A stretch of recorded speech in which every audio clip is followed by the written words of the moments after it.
and welcome to episode 26 of the Gaming Roundtable. I'm your host, Newton13. With me today, as always, well, we might have some special guests, just stay tuned.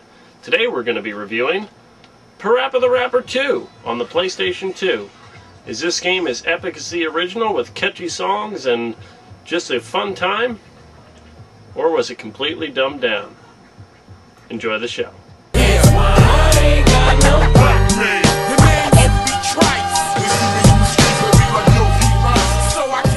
Okay, now for the graphics of Parappa the Rapper 2, I must say that overall they're pretty good. They retain the style of the original, so they're still kind of that like flat, cut-out paper type style. Overall, I found the graphics to be pretty endearing, and they didn't seem to be quite as sharp as I would have liked, considering they were on the newer platform, that is the PlayStation 2. But overall, I think the graphics were pretty decent. For graphics, I give Parappa the Rapper 2 a 3 out of 5. Pretty solid keeping with the style, but could have been more epic. As for sound, I have to say that Parappa the Rapper 2 has a pretty good soundtrack overall. In general, I don't think the songs are really as catchy as the original, and considering that this game, of course, relies heavily on the soundtrack, it's a little disappointing to say, well, I like 2 songs out of there, I guess. Whereas the original, I mean, come on, who doesn't know, oh right, we're here, just sitting in the car. I mean, there's so many great songs in the first one that, I don't know, maybe a tough act to follow. For sound, I give Parappa the Rapper 2 a 2 out of 5. Hardly as good as the original, and overall pretty disappointing.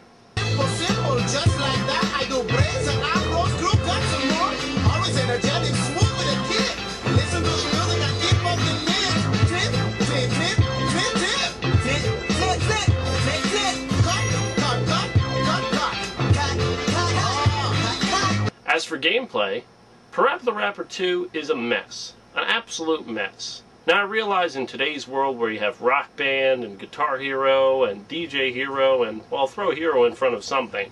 Dance Hero, why not? Parappa the Rapper may very well be dated. However, the first one I'd be more than happy to go back and play. Why do you think it was re-released on the PSP? Whereas the second one, quite frankly, you can beat the game in 45 minutes or less. I'm not kidding. I found it to be boring and forgettable. The storyline, well, it's stupid. So, quite frankly, this game, it's just a blotch on the franchise. Why do you think there isn't a Parappa the Rapper 3? For gameplay, I give Parappa the Rapper 2 a 2 out of 5. Retains the button mashing of the original. Ugh. But dumbed down like nobody's business. Terrible.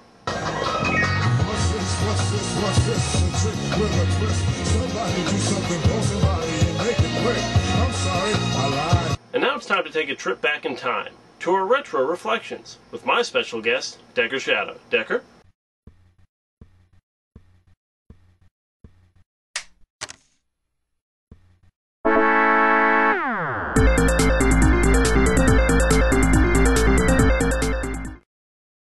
Decker, what are you doing? Decker! What? I've been playing a lot of Parappa the Rapper 2. What are you playing? Besides your bass, obviously. Oh, sorry. I've been playing Jammer Lammy for the PS1.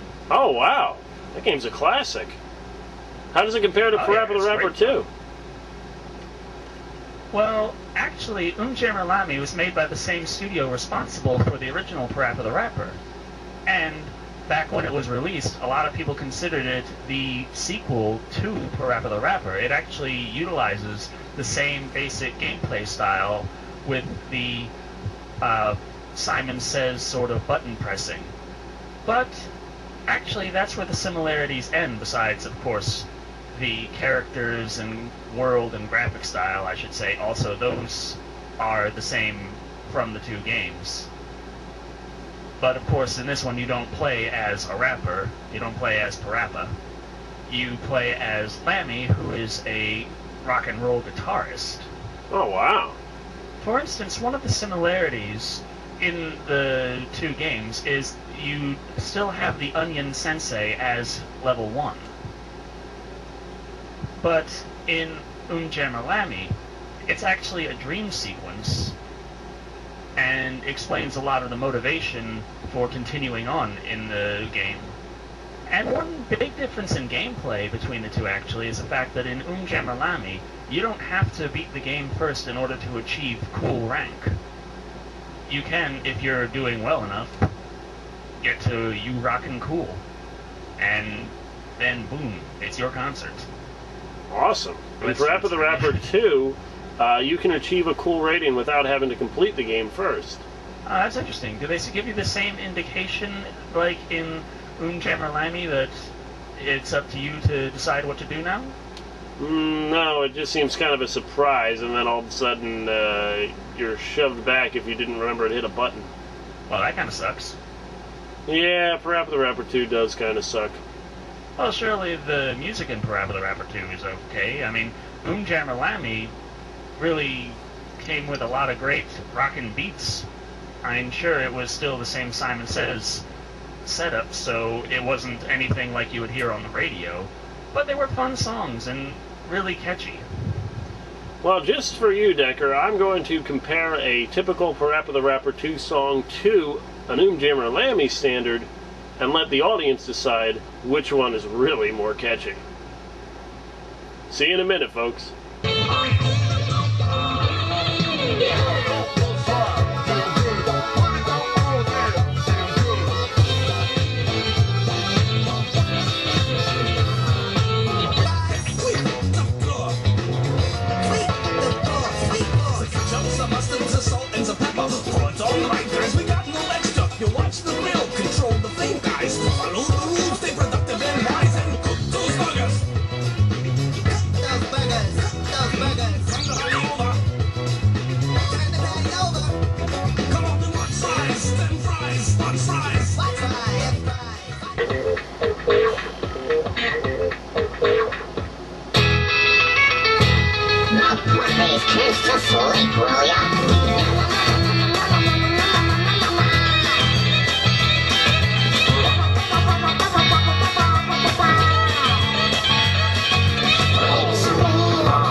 Okay, we're back. Decker, your analysis. Wow. You know, I understand now why, even today, a lot of people consider Jammer Lammy the true sequel to Parappa the Rapper. And I would be wholeheartedly agreeing with you, Decker. Okay, that was Decker's Shadow with Retro Reflections. Thank you, Decker, for your input. Anytime, Newton. And now it's time for one of my favorite sequences. This is the one where we talk about what's currently going on in the gaming industry. You know you're acting like it's down now. You know but you're acting like it's down now. You know you're acting like it's down now. Okay, Decker, now with E3 just around the corner, there is a lot of early announcements surrounding this very, very important and special event, which probably will be going on by the time this video is already online. However, let's talk about one event that struck me as a little strange. Activision. the Call of Duty Elite Club. This is something that Activision has recently announced, some way you can basically coordinate the different Call of Duty games that are compatible with it, and essentially allow you to take advantage of keeping track of your Call of Duty career, your different clans, ways to hook up with friends, but they're going to charge you for it. What do you think about this, Decker? Well, Call of Duty's multiplayer, like most FPS multiplayer, has really thrived on its ease of access. You don't need to sign up for a bunch of things to just jump in and start playing. And I think that this Access Club, while it might seem like a good idea to add all of these other real features to the online experience, does take away a bit from its ease of access, and its community might suffer for that. And on top of it, to have a subscription fee tacked on to an FPS experience, which traditionally online have never had subscription fees the way that, for instance, MMORPGs usually do. Excluding PlanetSide and World War II Online, which of course were MMOs. Sorry to interrupt you, guys. Well, yes. But those had full-on RPG systems attached to them long before FPS games like Call of Duty came along with an XP system. But overall, I don't know if I'm the best person to ask about this, because after Black Ops, I'm burnt out of Call of Duty. I actually have no plans on getting the next, and I really don't care about this feature. What's your take on it, Newton? Well, I gotta tell you, Decker, I've never been a real big fan of paying a monthly fee to play my first-person shooter games. Now, the good news is I won't have to actually pay to play, but it seems like if you want to take full advantage of this Elite system, you actually have to fork out some cash.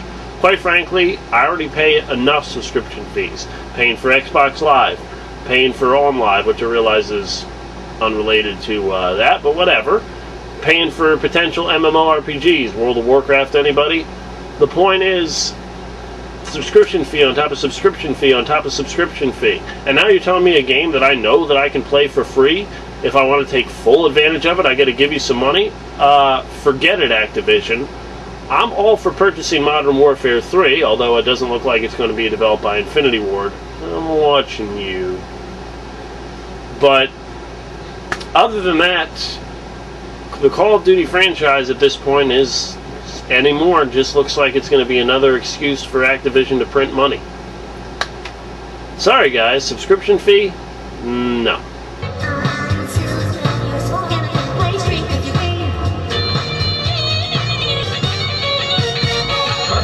Okay, now overall I must say I was pretty disappointed with Parappa the Rapper 2.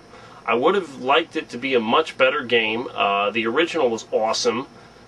The true sequel to Parappa the Rapper, Jammer Lammy, was also awesome. What happened with Parappa the Rapper 2? The storyline was dumb.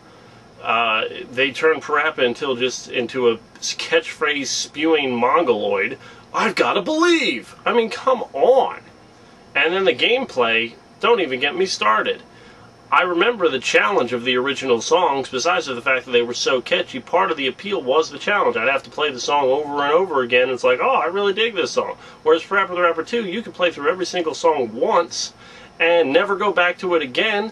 And quite frankly, after beating this game, why go back to it? The game's terrible, and certainly not recommended. Okay.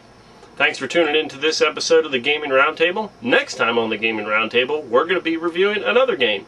Is it as disappointing as Parappa the Rapper 2 with a seriously lackluster soundtrack?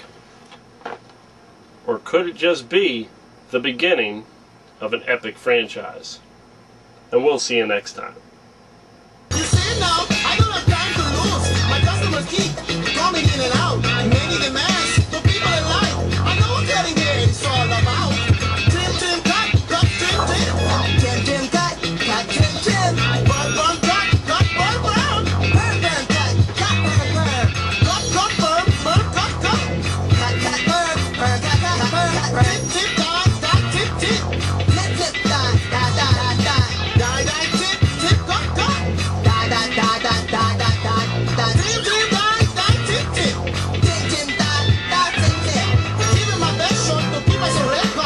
This is terrible. This is one of the worst catastrophes in the world.